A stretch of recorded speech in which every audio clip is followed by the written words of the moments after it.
સુપ્રસિદ્ધ યાત્રાધામ સાળંગપુર ધામ શ્રી કષ્ટભંજન દેવ હનુમાનજી મંદિર ખાતે ગુરુ પૂર્ણિમા એવં વ્યાસ પૂર્ણિમા નિમિત્તે પર્વની વિશેષ ઉજવણી કરવામાં આવી। આજે તારીખ 10મી જુલાઈ 2025 ને ગુરુવારના રોજ શ્રી કષ્ટભંજન દેવને આજે દિવ્ય વાઘા પહેરવામાં આવ્યા હતા અને દાદાના સિંહાસનને ગુલાલ ગલગોટાના ફૂલથી શણગારવામાં આવ્યું હતું।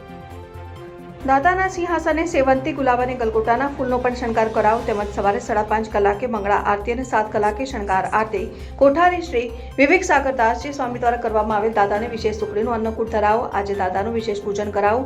શણગાર વિશે પૂજારી સ્વામીએ જણાવ્યું કે પવિત્ર વ્યાસ પૂર્ણિમા અને ગુરુ પૂર્ણિમા નિમિત્તે શ્રી કષ્ટભંજન દેવ હનુમાનજીને વૃંદાવનમાં 7 કારીગરો દ્વારા 15 દિવસની મહેનતે બનાવેલ પ્યોર સિલ્કના જરદોશી વર્કના વાઘા પહેરાવવામાં આવ્યા હતા। વાઘામાં ફૂલ અને ડાળીની ડિઝાઇન છે અને દાદાના સિંહાસને સેવંતી અને ગલગોટાના 250 કિલોથી વધુ ફૂલનો શણગાર કરવામાં આવ્યો છે।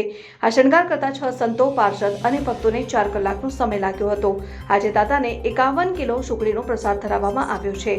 ગુરુ પૂર્ણિમાના પવિત્ર દિને સવારે 6:30 થી 7 કલાક દરમિયાન સદગુરુ શ્રી ગોપાળાનંદ સ્વામીનું ભાવપૂજન અર્ચન આરતી કરી સદગુરુ શ્રી ગોપાળાનંદ સ્વામીની આરતી પરમ પૂજ્ય નારાયણ મુનિ સ્વામી એવં કોઠારી શ્રી વિવેક સાગરદાસજી સ્વામી અથાણાવાળા દ્વારા કરવામાં આવ્યું। મંદિરમાં યજ્ઞશાળામાં મારુતિ યજ્ઞનું આયોજન કરવામાં આવ્યું હતું અને ગુરુ પૂર્ણિમા પર્વની હાર્દિક શુભકામના પાઠવી હતી।